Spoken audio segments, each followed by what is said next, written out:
Saturday, January 24th, 2026. Messing around with this thing right now. I picked this up on Marketplace for 20 bucks. It's a 1979 Toro S-140 14-inch with the little Tecumseh 3-horse or 2.5 horse, whatever they put in these things, you know.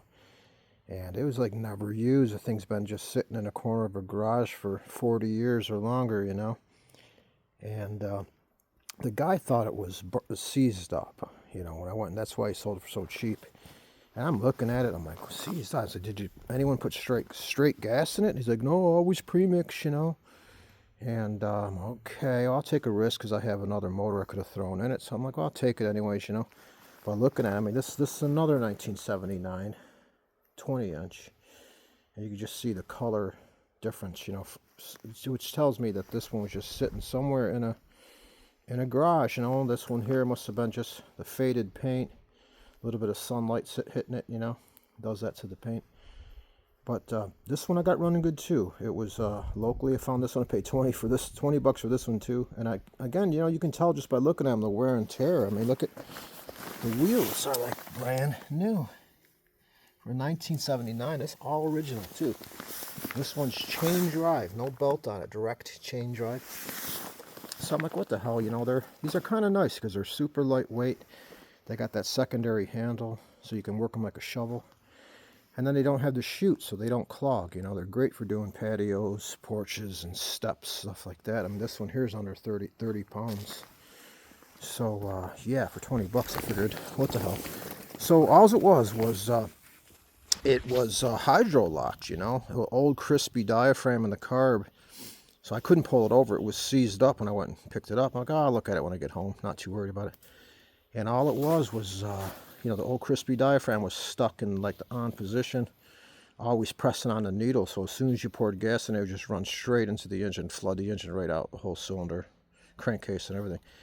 So I just pulled the plug, cranked it over about 10 times, blew the gas out of it, you know. I took my air compressor, blew the gas out, put the plug in, and it started on the first pull, the very first pull.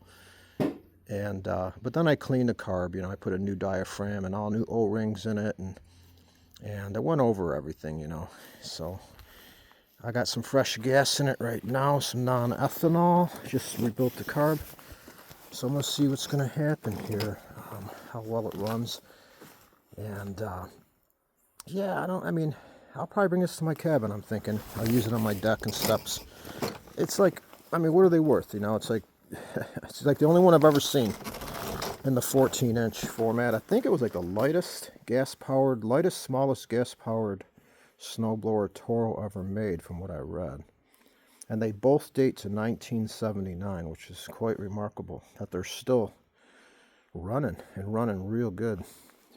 At least this one, but I'm expecting higher hopes for this one because it's just in better shape. And yeah, so as long as nobody put straight gas in it, you know, which so many people do, it's about the only way to ruin these things, you know. As long as you keep your premix going good, you're usually good to go. And then you wanna purge the gas out of the crankcase too.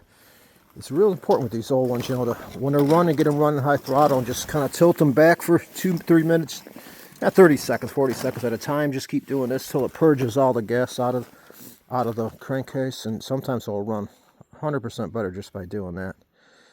So let's see what happens. It was in my warm garage, so I'm not even going to choke it.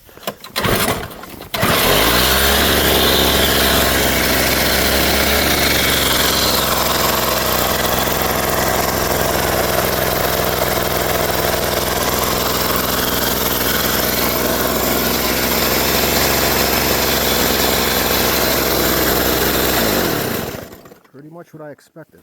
I had this one running earlier because I just want to see. I want to set the RPM. You know, I think they're around 4,000, 4,100 to 4,300, but that seems kind of high, especially for these old engines. So I'm gonna set them about 38 maybe, and just see if they load up, carve it up. Then I'll crank it up a little bit.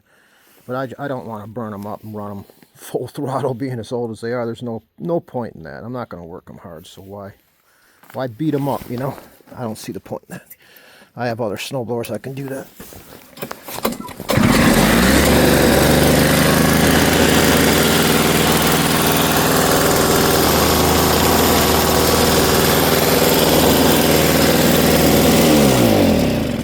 this one I know is about 3,800. They sound about the same. That one sounds a little higher, but so I'll maybe kick it down. I'll throw my tack on it before I use it just to make sure it's right where I want it to be. But ain't, you know, it's like, yeah, if anybody wants this, give me a holler.